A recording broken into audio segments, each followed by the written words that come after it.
তোমারে পাইলাম না আমি,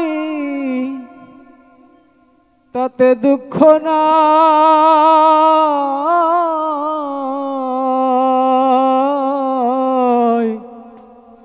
আমি যে তোমার হইয়াছি। আরো দুইজন এই গানটি করেছে। তোমরা কি একসঙ্গে দিন ধরে একই গান তুলে নিয়ে আসছো? না, আমি তো একা আসছি, এখন জানি না কে গাইছেন। আচ্ছা, ভালো গেয়েছো। আসসালামু আলাইকুম। ওয়ালাইকুম আসসালাম। মোহাম্মদ রুবেল, আমি বরগুনা থেকে আসছি। আমি শ্রদ্ধেয় সিদ্দিক স্যারের একটি গান শোনাতে চাই। শুনি। তোমারে পাইলাম না আমি, তাতে দুঃখ না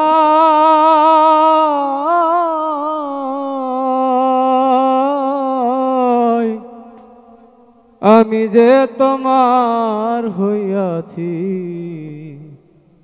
এই ভেবে সুখ পাই। আমি যে তোমার হইয়াছি, এই ভেবে সুখ পাই। ঠুনকো জীবন স্বপ্ন যেমন গড়া সুখে দুঃখে, কি পাইলাম না এই ভেবে বুক ভরল না আর সুখে। আমি কেবল কি পাইলাম হিসাব রাখতে চাই তার, আমি কেবল কি পাইলাম হিসাব রাখতে চাই। আমি যে তোমার হইয়াছি, এই ভেবে সুখ পাই। আরো দুইজন এই গানটি করেছে। তোমরা কি একসঙ্গে দিন ধরে একই গান তুলে নিয়ে আসছো? না, আমি তো একা আসছি, এখন জানি না কে গাইছেন। আচ্ছা, ভালো গেয়েছো,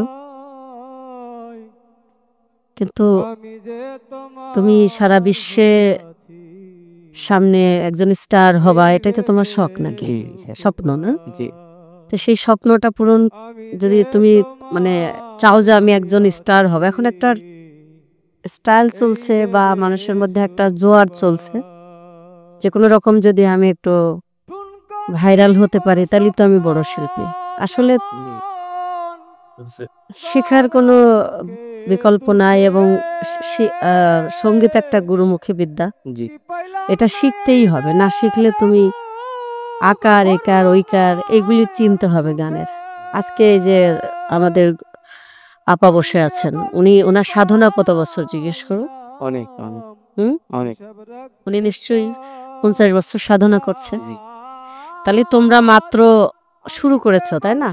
তোমাদেরকে আমার মনে হয় আর একটু, তুমি যে দেশকে কিছু প্রেজেন্ট করতে চাও, ভালো কিছু, তাহলে আমার মনে হয় আর একটু একটা বিজয় বিস্তৃতির একটু শুনলাম। আপনি দেখেন বাইরের পরিবেশটা কি, কত মানুষ বসে আছে, আপনি আর একটু শিখে আসেন।